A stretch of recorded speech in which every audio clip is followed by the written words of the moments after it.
Yes coaching centre. তো আজকে আমি চলে এসেছি। আগের ভিডিওতে আমি যেরকমভাবে বলেছিলাম যে আমি পরের ভিডিওতে এক্সাম্পল নিয়ে আসবো, টেন্সগুলোর কীভাবে ইউজ হচ্ছে, কীভাবে ফর্মুলা ইউজ হচ্ছে, সেইভাবেই এসেছি।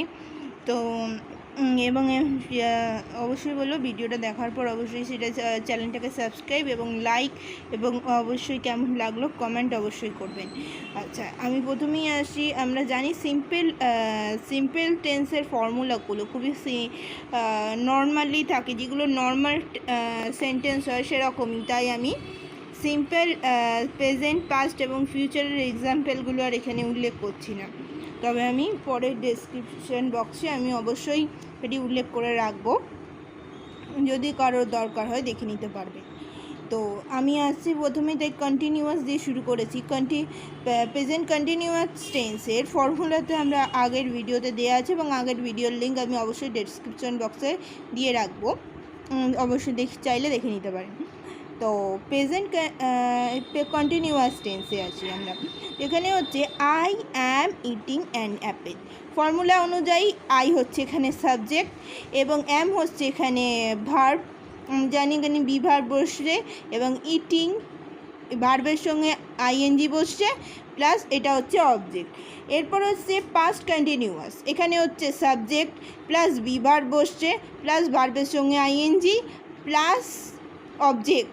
আচ্ছা, এখানে উল্লেখ্য আগেরটা দেখো, এখানে দেখো টাইম কিন্তু উল্লেখ করা ছিল না, কিন্তু যখন আমি প্রেজেন্ট থেকে পাস্টে এলো সেন্টেন্সটা, তখন সেটা কি হয়ে গেল, ইয়েস্টারডে করলাম, মানে আগামীকাল, অর্থাৎ সেটাকে অবশ্যই অতীতে নিয়ে যেতে হবে, পাস্টে নিয়ে যেতে হবে। প্রেজেন্ট থেকে সেন্টেন্সটাকে পাস্টে নিয়ে যেতে হচ্ছে।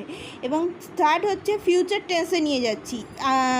এইটা হলো পাস্ট টেন্সে আছে ধরে নাও সেন্টেন্সটা, এবার এইটাকে আমি যখন ফিউচার টেন্সে আনছি, এটা হচ্ছে আই, এখানে সাবজেক্ট বসছে, উইল হয়ে যাচ্ছে উইল বি।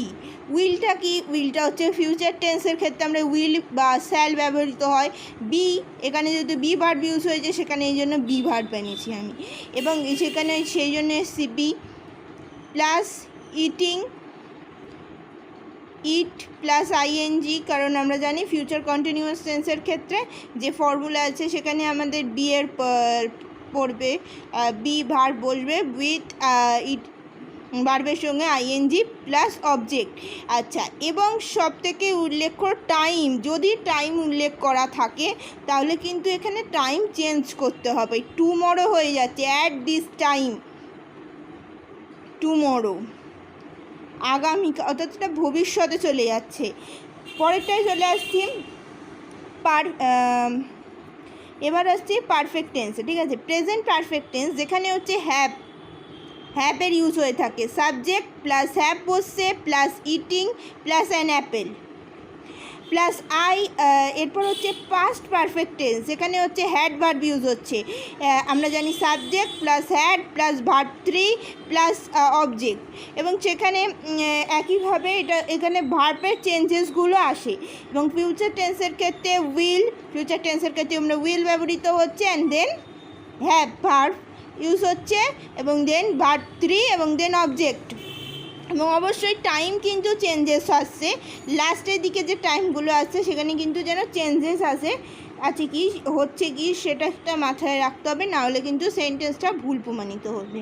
কারণ এই যে লাস্টের অবজেক্টে যদি টাইম উল্লেখ থাকে, এবং সেটা যদি ফিউচার টেন্সের সেন্টেন্স আর পাস্ট টেন্সে যদি টাইমটা থাকে যায়, তাহলে কিন্তু সেন্টেন্স ট্রান্সফরমেশনের ক্ষেত্রে সেটা ক্রস হয়ে যাবে। আচ্ছা, পারফেক্ট কন্টিনিউয়াস টেন্সে আসছি, প্রেজেন্ট পারফেক্ট কন্টিনিউয়াস টেন্স। তো I have been eating an apple, এখানে I subject, have verb, being be verb plus ভার্বের সঙ্গে আইএনজি প্লাস এখানে অবজেক্ট।